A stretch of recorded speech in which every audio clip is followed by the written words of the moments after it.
Hello बच्चों, तो शुरू करते हैं पार्ट चैप्टर 2 का पार्ट थर्ड।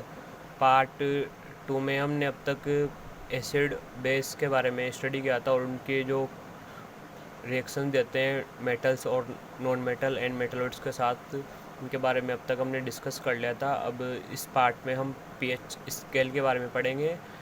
हमने पार्ट 1 में ये पढ़ा था कि हम किसी भी जो सॉल्यूशन हमें प्रोवाइडेड है उसका हम किस तरीके से उसका नेचर बता सकते हैं कि वो एसिडिक है या बेसिक है, इंडिकेटर्स की हेल्प से।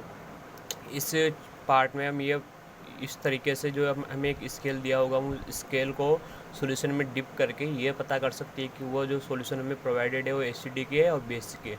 अगर वो एसिडिक है या बेसिक है तो उसकी पावर कितनी है। पावर मीन्स इसकी डिग्री ऑफ एसिडिटी या डिग्री ऑफ बेसिसिटी, वो कितना मोर पावरफुल एसिड है या फिर कितना मोर पावरफुल बेस है।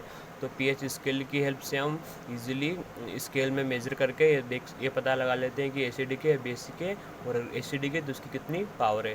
तो यहाँ पर एक पीएच स्केल का डायग्राम लिखा हुआ है, आप यहाँ से देख सकते हैं। इसमें नंबरिंग की हुई है 1 to 12 डिवीज़न है, 1 to 12 डिवीज़न है।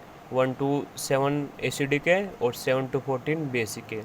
1 to 7 एसिडिक और 7 to 14 बेसिक। और जो 7 पॉइंट है वो क्या है, न्यूट्रल लाइक नाइदर एसिडिक और नाइदर बेसिक। तो न्यूट्रल पॉइंट किसे कह सकते हैं हम, H2O को। जो H2O होता है, जो प्योर H2O होता है, वो क्या होता है, न्यूट्रल होता है, नाइदर एसिडिक और नाइदर बेसिक। तो यहाँ पर अगर आप ध्यान से देखें तो 1 to 7 एसिडिक है और 7 to 14 बेसिक है। और अगर यहाँ से देखें तो हमने प्रीवियस पार्ट 2 में ये डिस्कस किया था कि जो एसिड होते हैं, फॉर एग्जांपल HCl, ये वाटर के साथ मिक्स होकर क्या बनाते हैं, H+, ठीक है। और जो बेस होते हैं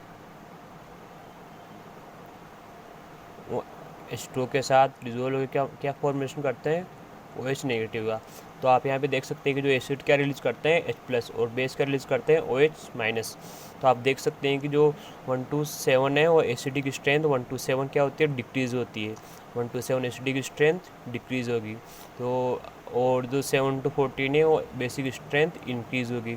तो यहाँ पे इंटरप्रेट ये कर सकते हैं कि जो अगर आपको कोई सॉल्यूशन दिया हुआ है जिसकी pH 1 है, ए सॉल्यूशन में pH 1 है और एक सॉल्यूशन है जिसकी pH 6 है, तो आपसे पूछा जाएगा कि कौन ज़्यादा एसिडिक है, तो आपको जिसकी pH कम है वो मोर एसिडिक और मोर पावरफुल एसिड होगा। और जो बेस है उसका ठीक अपोजिट हो जाएगा। अगर किसी की पावर 8 है और किसी की pH 8 है और किसी की pH 13 है, जो 13 है वो ज़्यादा बेसिक हो जाएगा। तो आप इस तरीके से आपसे एग्ज़ाम में क्रॉस क्वेश्चन पूछा जा सकता है। तो आप ये ध्यान से रखें, जो एसिडिक स्ट्रेंथ है 1 to 7 डिक्रीज होती है और जो बेसिक स्ट्रेंथ है 7 to 14 वो इंक्रीज होती है। तो क्या कारण है कि 1 to 7 एसिडिक स्ट्रेंथ डिक्रीज होती है। तो यहाँ पर आप एसिडिक स्ट्रेंथ डिक्रीज होने का मतलब समझ लीजिए कि यहाँ पर H+ की कंसनट्रेशन इंक्रीज़ हो रही है और 7 to 14 OH नेगेटिव की कंसनट्रेशन इंक्रीज़ हो रही है या फिर H+ की कंसनट्रेशन डिक्रीज़ हो रही है। तो आप इस तरीके से समझ सकते हैं। तो आप थ्योरेटिकली इसको देख सकते हैं। The pH scale measures the degree of acidity or basicity of a solution. The pH of a solution is measure of the molar concentration of hydrogen ion. जो हाइड्रोजन आयंस है वो इसी की हेल्प से हम किसी की भी pH मेजर कर सकते हैं। This value ranges from 1 to 14। ये वैल्यू 1 to 14 रेंज में एग्जिबिट करती है।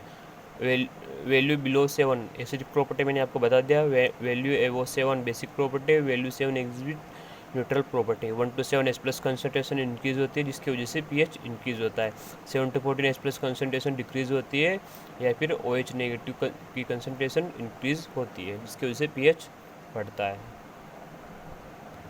यहाँ पर एक छोटा सा टर्म दिया हुआ है फॉर्मूलाज की फॉर्म में। pH किसके इक्वल होता है, माइनस लोगरिथम ऑफ H+। अगर हम H+ का माइनस लॉग लें तो क्या हो जाएगा, pH के इक्वल हो जाएगा। तो अभी तो आपके लिए 10th लेवल में या आपका सिलेबस का पार्ट नहीं है, लेकिन आप ये फॉर्मूला ध्यान रख सकते हैं कि pH किसके इक्वल होता है, pH होता है माइनस लॉग 10 H+ के इक्वल होता है। अब हम pH का अपनी डेली लाइफ में क्या इम्पोर्टेंस है वो देखेंगे। pH ऑफ सोइल, आपको यह पार्ट अच्छे से देखना है। इसमें जो थ्योरेटिकल चीज़ें वो डायरेक्टली क्वेश्चंस के फॉर्म में एग्ज़ाम में पूछी जाती है। तो आप यह पार्ट ध्यान से पढ़ेंगे और इसकी इच एंड एवरी लाइन्स को अच्छे से याद करेंगे। तो पहले देख लेते हैं पीएच ऑफ सोइल। सोइल की पीएच क्या होती है? The best pH value range for soil is 6 to 7। तो पीएच वैल्यू क्या होती है? 6 to 7 सोइल के लिए बेस्ट होती है। तो आपसे एग्जाम में पूछा जाए कि सोइल के लिए बेस्ट वैल्यू कौन सी है पीएच की, तो आप इसका आंसर सिंपली दे देंगे 6 to 7। PH in our digestive system, हमारे ह्यूमन डाइजेस्टिव सिस्टम में भी पीएच का बहुत ही इम्पोर्टेंट रोल है। आवर स्टोमक हाइड्रोक्लोरिक एसिड, और स्टोमक क्या सिक्रेट करता है? यहाँ पे लिखा हुआ है our stomach secrete hydrochloric acid, HCl secrete करता है। It helps in digestion of food without harming the stomach. हमने देखा कि HCl है वो बहुत स्ट्रॉन्ग एसिड है, हमने पहले पढ़ा है, और ये हमारे किस में हेल्प करता है? Digestion of food. तो ऐसा तो नहीं है कि मतलब ये एसिड हमारे जो स्टोमक है उसकी जो वॉल होती है, इनर वॉल, उसको डैमेज भी कर सकता है। तो ये डैमेज कैसे नहीं करता है वो हम देखते हैं।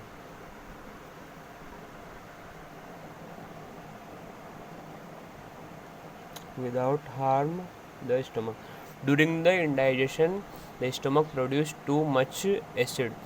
इंडाइजेशन की जब हम प्रॉब्लम होती है, किसी कारण से फूड पॉइजनिंग हो जाए, फिर कभी कभी हम स्पाइसी फूड खा लेते हैं तो उसकी वजह से इंडाइजेशन की प्रॉब्लम हो जाती है।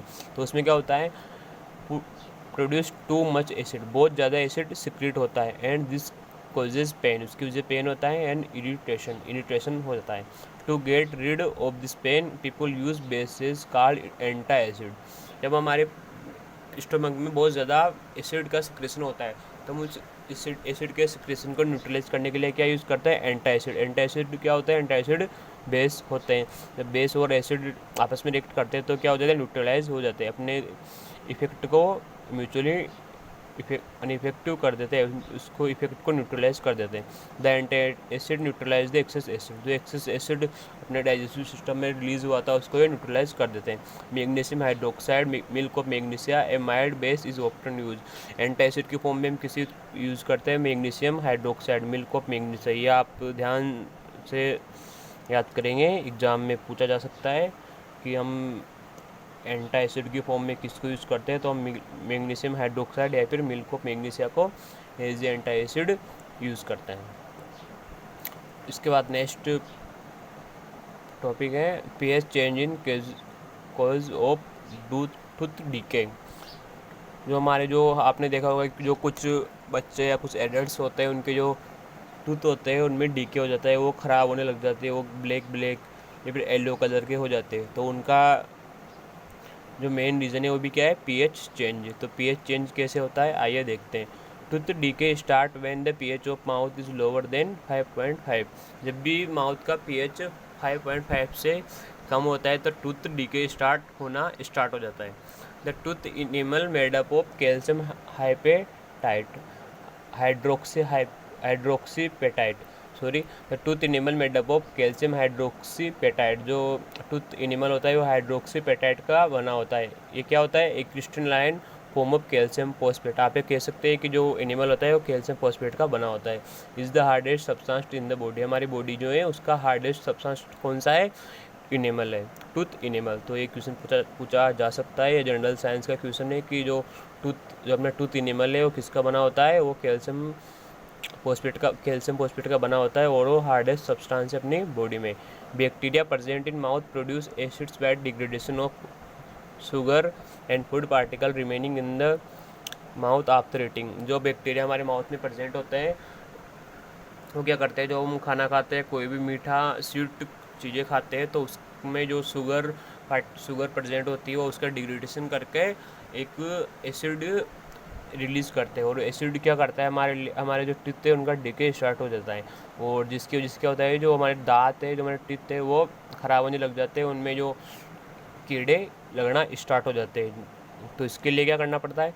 The best way to prevent this is to clean the mouth after eating food. तो जब भी आप किसी डेंटिस्ट के पास जाते हैं, अपने जब भी टीथ में प्रॉब्लम्स होती है तो यही सजेस्ट करता है कि आप खाना खाने के बाद अपने टीथ को ब्रश या फिर ब्रश से साफ करें खाना खाने के बाद। तो इससे क्या हो सकता है? ये बेस्ट वे है किससे? टूथ डीके से। तो उसके बाद नेक्स्ट इसका छोटा सा देख, pH of our body work with in the pH range of 7 to 7.8। जो हमारी बॉडी का pH है वो 7 to 7.8 के रेंज में वर्क करता है। pH ऑफ रेन वाटर का pH क्या होता है? Rain water with the pH less than 5.6 is called acidic rain. Acidic rain का pH अगर आपसे एग्जाम में पूछा जाए तो आप डायरेक्टली आंसर लिख देंगे pH less than 5.6 is called acidic rain. Okay, when acid rain flow into the reverse it louvers the pH of the river. जब भी मैंने आपको बताया था कि जो pH होता है नॉर्मली वाटर का वो कितना होता है? नियरली 7 होता है। और जब भी एसिड रेन जिसकी pH कितनी है? 5.6। अगर ये 5.6 pH है तो अगर ये वाटर में रिलीज़ होगा तो इससे क्या हो जाएगा? जो pH है वाटर के ऑलरेडी 7 वो 7 से डिक्रीज़ हो जाएगी। तो उससे क्या होगा? The survival of aquatic life in such reverse become difficult. तो ये आप ध्यान रखेंगे कि इससे क्या होता है? जो एक्वेटिक लाइफ है उनका सर्वाइवल डिफ़िकल्ट हो जाएगा। तो इसलिए जो एसिडिक रेन है वो एक्वेटिक लाइफ के लिए डेंजरस है। और इसके बहुत सारे और भी बहुत सारे बुरे प्रभाव पड़ते हैं। जैसे कि आपने पढ़ा होगा प्रीवियस क्लासेस में, जो ताजमहल है उसकी जो बनावट है, फिर जो उसका जो मार्बल है वो भी इसकी वजह से बहुत ज़्यादा ख़राब हो रहा है। तो आप ये चीज़ ध्यान रखेंगे। इसके बाद एक और इम्पोर्टेंट पॉइंट है, the atmosphere on Venus is made up of thick white and yellowish clouds of sulphuric acid creating uncertainty of life. आपसे एग्जाम में क्वेश्चन पूछा जा सकता है कि वीनस एक प्लेनेट है, उसके ऊपर अनसर्टेनिटी ऑफ लाइफ क्यों है? तो आपको उसका आंसर डायरेक्टली देना है, Venus is made up of atmosphere thick white and yellowish clouds of sulphuric acid. Thick white yellowish clouds of sulphuric acid, इसकी वजह से क्या है? जो वहाँ पे जो लाइफ है वो अनसर्टेनिटी है। अभी तक वहाँ पे लाइफ पॉसिबल नहीं है। किसकी वजह से? Yellowish clouds of sulphuric acid. उसके बाद नेक्स्ट है self defence by animals and plants through chemical warfare. अब जो प्लांट्स और एनिमल्स है वो भी अपने डिफेंस के लिए क्या करते हैं? केमिकल्स का यूज़ करते हैं। और वो केमिकल्स किसके बने? और केमिकल्स में क्या होता है? केमिकल्स मेनली एसिडिक और बेसिक होते हैं, मेनली वो एसिडिक होते हैं। तो यहाँ पर आप स्टैंडर्ड एग्जाम्पल देख लेते हैं। आपने बहुत सारे उन्हें देखा होगा, हनी बीज use formic acid in their sting for defence. जब भी हम किसी बीज के पास जाते हैं तो क्या करते हैं? अपने डिफेंस में क्या करते हैं? अपने को स्टिंग डंक मारती है। तो डंक में क्या होता है? वो डंक में होता है formic acid. To neutralise the effect of sting a mild base like baking soda can be use. इसके लिए हम क्या यूज़ करते हैं? बेकिंग सोडा, उसके इफेक्ट को न्यूट्रलाइज करने के लिए, जो कि एक माइल्ड बेस होता है। इसके बाद आप देख सकते हैं the stinging hair of nettle plant leaves inject methanoic acid causing burning pain. आपने से वाइल्ड या जो निटल प्लांट है वो जनरली तो अवेलेबल नहीं होता है, वाइल्ड स्पीसीज़ है। तो आपको इसका ये वाइल्ड्स में मिलेगा। तो ये जो इसका जो लीव्स होती है वो बिल्कुल बिच्छू की तरह होती है। तो इसकी वजह से इसको निटल प्लांट कहा गया है, बिच्छू की तरह होती है। और जब भी हमारी बॉडी में सडनली या एक्सीडेंटली टच हो जाए तो वहाँ पर इरिटेशन और बर्निंग पेन स्टार्ट हो जाता है। किसकी वजह से हो जाता है? मिथेनोइक एसिड की वजह से। यहाँ पर भी हम इसी को न्यूट्रलाइज करने के लिए कोई भी एक बेस वहाँ पर अप्लाई करते हैं वाउंड्स वाली जगह पे, उससे रिलीफ पाने के लिए, ताकि जो एसिडिक प्रभाव पड़ा है अपनी बॉडी पर वो न्यूट्रलाइज हो जाए। आई होप आपको ये पार्ट 3 भी पसंद आया होगा। अगर आपको इस पार्ट से रिलेटेड कोई भी डाउट है तो आप कमेंट सेक्शन में पूछ सकते हैं। और नेक्स्ट पार्ट और आने वाले नेक्स्ट चैप्टर्स के नोटिफिकेशन पाने के लिए आप चैनल को सब्सक्राइब कर लीजिए। Thank you.